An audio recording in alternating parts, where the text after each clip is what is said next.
la motivation première qui ressort de ton OVA, ça va peut-être en surprendre certains, justement, qui te regardent de loin en disant, regarde la boblée, c'est l'humanisme.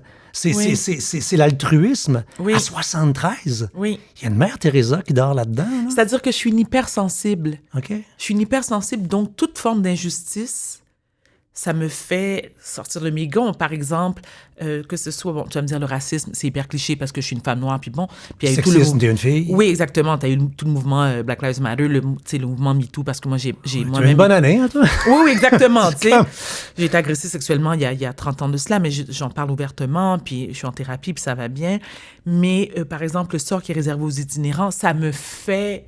Écoute, François, je peux pas t'expliquer. Il n'y a pas un moment que...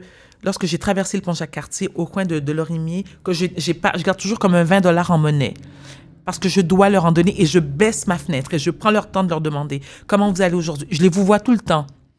Pas parce que je les mets sur un autre pied d'égalité. C'est-à-dire, non, je les mets sur le même pied d'égalité, c'est une question de respect. Moi, je viens d'une culture où on vous voit tout le monde. On vous voit l'étranger, donc c'est un étranger. On vous voit l'étranger, mais je vais les vous voyer en leur tenant la main, par contre.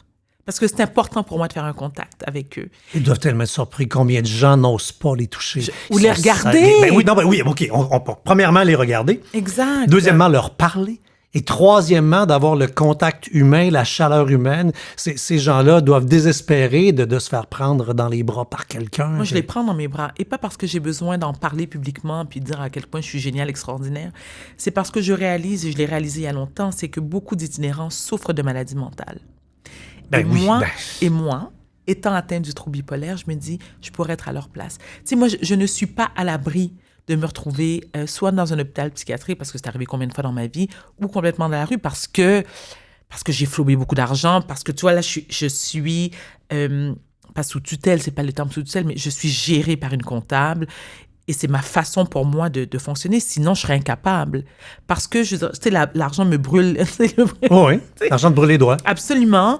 Mais pour les itinérants ou pour des causes, je me dis, non, c'est de l'argent bien investi. Et je dis, et quand je donne aux itinérants, les gens vont me dire, par exemple, ouais, mais c'est pour s'acheter de la dope. Ou... Je m'en fous. Lorsque je dis je m'en fous, c'est-à-dire que quand tu donnes à quelqu'un, ce que la personne fait avec le fric, que ça soit 2 balles ou 10 balles, ça te regarde pas. T'as donné. Donc, moi, si te faire du bien, c'est plate à dire, mais c'est d'aller fumer un joint ou je peux pas, moi, j'ai jamais fait de drogue de ma vie ou t'acheter un hot dog, ça te regarde. Mais je pense qu'en tant que société, l'un des pays les plus riches au monde, c'est un devoir et notre responsabilité de venir en aide aux plus démunis. Tu sais, t'as même pas de poser la question. Je veux dire, on est au Québec ici. C'est inadmissible. Clairement. C'est inacceptable qu'il y a des gens qui quémandent dans les rues. Moi, je ne conçois pas ça. Et comme je dis, ça vient vraiment me chercher. Et lorsque les gens me disent « Ouais, mais Varda, tu peux pas nourrir le Québec au complet. » Non, mais si chacun, ceux qui ont un toit, qui sont capables de se nourrir 3 fois par jour et de nourrir leur famille, je veux dire, c'est ton devoir de citoyen. Ouais, mais il y a des pays, de toute façon, où on a l'argent juste au gouvernement. Il y a des pays où ils ont choisi de mettre un toit, exact, de les nourrir, puis ça a prouvé que ça fonctionnait. Exact. Fin de la parenthèse. Voilà.